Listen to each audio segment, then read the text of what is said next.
उत्तर प्रदेश में ऐसे अभ्यर्थी जो डीएलएड कंप्लीट कर चुके हैं, क्या वो लोग पेपर 2 के लिए पात्र हैं? इसके अलावा अन्य राज्यों के अभ्यर्थी जो कि इंटरमीडिएट के बाद डीएलएड किए हुए हैं, क्या वो लोग सीटेट में पेपर 2 के लिए एलिजिबल हैं? स्क्रीन पर आप एक आर्टिकल देख पा रहे होंगे, परिषदीय शिक्षकों की पदोन्नति में अब फंसा टेट का पेच। ये उत्तर प्रदेश से संबंधित मामला है, जिसमें जो परिषदीय प्राथमिक विद्यालय यानी प्राइमरी कक्षा 1 से 5 से अपर प्राइमरी कक्षा 6 से 8 में जिनका प्रमोशन होना है, एनसीटी की गाइडलाइन के अनुसार आपका टेट क्वालिफाई होना चाहिए अपर प्राइमरी यानी पेपर 2 का, तभी आप एलिजिबल होते हैं प्रमोशन पाने के लिए। ऐसे हजारों की संख्या में यहाँ पर सरकारी टीचर हैं प्राइमरी में जो कि अभी अपर प्राइमरी का टेट क्वालिफाई नहीं किए हैं, जिसकी वजह से इनका प्रमोशन रोकने पर विचार किया जा रहा है, क्योंकि एनसीटी की गाइडलाइन के ये अगेंस्ट में होगा। ये आर्टिकल मैं आपको इस वजह से दिखा रहा था कि पेपर 2 को लेकर के बहुत सारे अभ्यर्थी ये कहते हैं कि पेपर 2 क्वालिफाई करके होगा क्या, डायरेक्ट भर्ती तो आती नहीं है। भर्ती भले डायरेक्ट ना आए, लेकिन एटलीस्ट आपको एक बार क्वालिफाई करके जरूर रख लेना है, क्योंकि आज नहीं तो कल आप प्राइमरी के टीचर बनेंगे ही बनेंगे। और उत्तर प्रदेश में 5 साल अगर आप एज ए प्राइमरी टीचर काम कर लेते हैं तो आप उच्च प्राथमिक विद्यालयों में प्रमोशन पाने के लिए हकदार हो जाते हैं। भविष्य में इस प्रकार जा करके आपके लिए कोई समस्या ना हो, इसके लिए जरूरी यह है कि आप अपर प्राइमरी का टेट क्वालिफाई कर लें। ये तो हो गई इसकी बात। इसके अलावा उत्तर प्रदेश में अभी जो जूनियर हाई स्कूलों में सहायक अध्यापक और प्रधानाध्यापक की भर्ती चली है जूनियर एडेड स्कूलों में, उसमें भी अपर प्राइमरी का टेट क्वालिफाई होना आवश्यक है। 2013 में परिषदीय उच्च प्राथमिक विद्यालयों में 29,000 समथिंग गणित और विज्ञान के शिक्षकों की भर्ती आई थी, जिसमें भी अपर प्राइमरी का टेट क्वालिफाई होना आवश्यक है। तो ये सभी जगह हैं जहां पर डीएलएड वाले मान्य होते हैं, साथ ही साथ उनका अपर प्राइमरी पास होना अनिवार्य है। तो ये जरूरत तो है। इसके अलावा क्या सभी डीएलएड के अभ्यर्थी पात्र होते हैं? तो नहीं, सभी डीएलएड के अभ्यर्थी पात्र नहीं हैं। एनसीटी की गाइडलाइन के अनुसार अगर आपने ग्रेजुएशन के बाद डीएलएड किया हुआ है, कहने का मतलब कि ग्रेजुएशन भी किया है और डीएलएड भी किया है, तब आप पात्र होंगे, पेपर 2 में एलिजिबल होंगे आवेदन करने के सेंस में।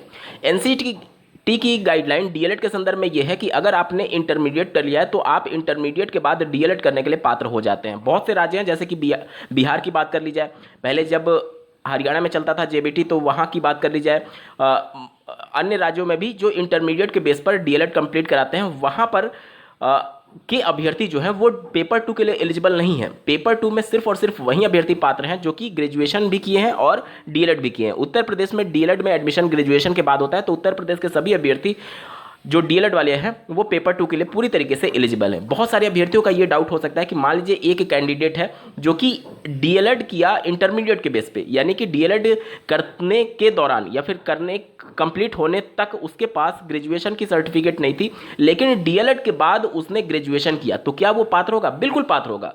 यहाँ पर सिर्फ ये मांगा गया है कि आपका ग्रेजुएशन प्लस डीएलएड होना चाहिए। कौन सा आपने पहले किया उसे कोई मतलब नहीं है, क्योंकि एनसीटी की गाइडलाइन के अनुसार आपका वो डीएलएड तो वैलिड है, क्योंकि आपने इंटरमीडिएट के बेस पर किया था, एनसीटी की गाइडलाइन कहती है। और बाद में अगर आपने ग्रेजुएशन कर लिया तो फिर ग्रेजुएशन की भी एलिजिबिलिटी आप रखते हैं और डीएलएड की भी रखते हैं। तो यहीं तो केवल मांगा गया है कि आपका ग्रेजुएशन और डीएलएड होना चाहिए। कौन पहले होना चाहिए कौन बाद होना चाहिए इसका कोई भी मतलब नहीं होता है, ठीक है। तो अगर आपने इंटरमीडिएट के बेस पर डीएलएड किया हुआ है और बाद में ग्रेजुएशन कर लिया है तो आप पूरी तरीके से एलिजिबल होंगे। लेकिन अगर आप ग्रेजुएशन अभी एपियरिंग में है तो आप पात्र नहीं होंगे। देखिए, अगर आप ग्रेजुएशन के बेस पर डीएलएड एपियरिंग में है, ध्यान से समझिएगा, ग्रेजुएशन कंप्लीट हो चुका है और डीएलएड एपियरिंग में, तो वो पात्र होगा। लेकिन डीएलएड कंप्लीट हो चुका है इंटरमीडिएट के बेस पर और अगर आप अब ग्रेजुएशन कर रहे हैं और एपियरिंग में है तो आप पात्र नहीं होंगे। जब तक आपका पूरा ग्रेजुएशन कंप्लीट नहीं होगा तब तक आप पात्र नहीं माने जाएंगे। यहां तक क्लियर हो गया? क्योंकि एपियरिंग केवल डीएलएड में एक्सेप्टेबल है, ग्रेजुएशन में एक्सेप्टेबल नहीं होगा।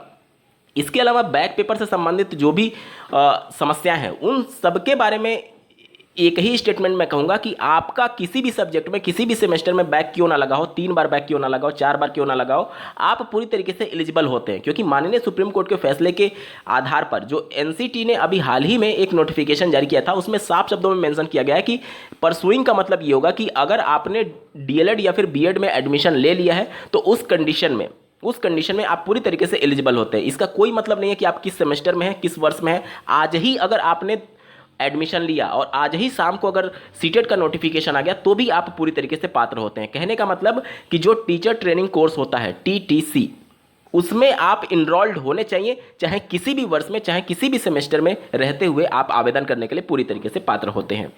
उम्मीद करता हूं कि आपके सभी डाउट्स क्लियर हो गए होंगे। बावजूद इसके अगर आपका कोई कमेंट रह जाता है, कोई प्रश्न रह जाता है, तो कमेंट के माध्यम से पूछ सकते हैं। इस वीडियो को देखने के लिए आपका बहुत बहुत धन्यवाद। भगवान करे आपका दिन शुभ हो।